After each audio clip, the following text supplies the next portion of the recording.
Okay, so since I'm still a little bit short on time, I'm gonna release once again a quick first impression video, and today that would be about the Xiaomi Mi 9 SE. So let's just jump right into it and talk about the design first real quick.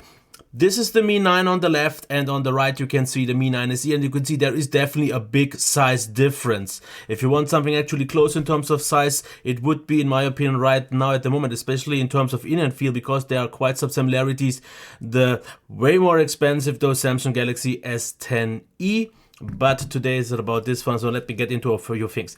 This looks quite a lot like an iPhone ripoff, but there's nothing wrong with that. It feels super nice, well executed, high quality, buttons don't rattle. Yes, the camera protrudes quite a lot, which is an issue for a lot of people, but generally I like the ergonomics. Buttons are nice. I also like the teardrop notch because that one isn't obtrusive at all. The fingerprint reader works well. It's maybe not the crazy fastest one, but it actually seems to be reliable, and it just does a good job. Generally, the phone feels built very well, it feels quite grippy, everything else here is top. Now let's get into the display real quick.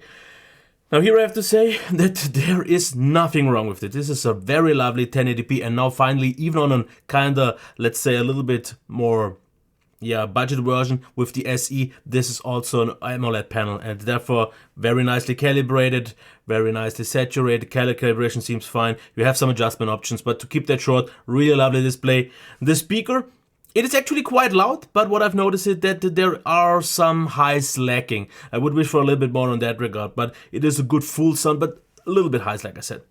Performance, I'm actually really impressed by the 712, because back when I had the 710, I think it was actually in the predecessor, so the Mi 8 SE, there I noticed that it wasn't quite as smooth, and I said back then, I think it lacks optimization, and I think this time we had this here, because now this is buttery smooth. This does a super nice job. It's very fluid, it's very responsive, so here does a great job. Battery life I can't judge, but from what I see already on the Mi 9, it seems to be quite efficient, seems to do quite a good job, and it should turn out quite good actually here. I'm not gonna go into the software here, that's up for the review. For the camera I have to say this. So far it looks fine. I didn't really test it fully yet, but I also just have to say that there are quite some compromises if you are maybe looking on the camera on the Mi 9, which seems to be very, very good. There are quite some trade-offs, like I think lacking OIS and so on. So like I said, I don't want to tell you too much about that, but to finish this actually off, I'm gonna give you once again a sample from the front-facing camera, and then I'll talk a little bit more about it. Okay, so what you are looking at here right now is the front-facing cam of the Xiaomi Mi 9 SE.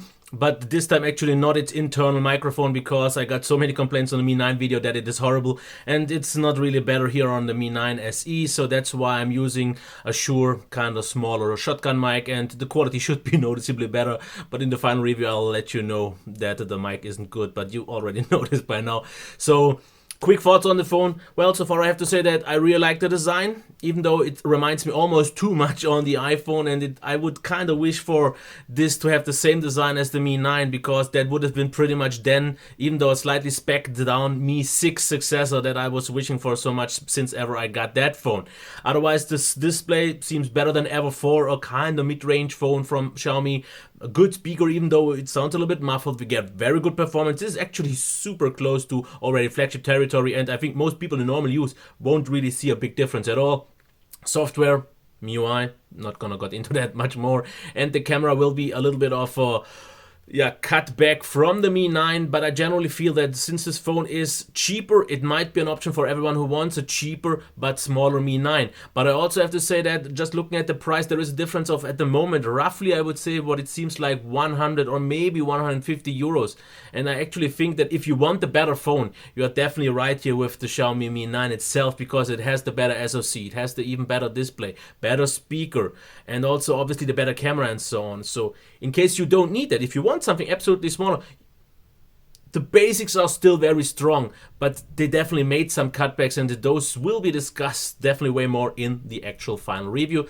But for now, that's that. I hope you liked this video, and I hope you give it a thumbs up. Maybe, do whatever you want with that, and I wish you a nice day. Bye.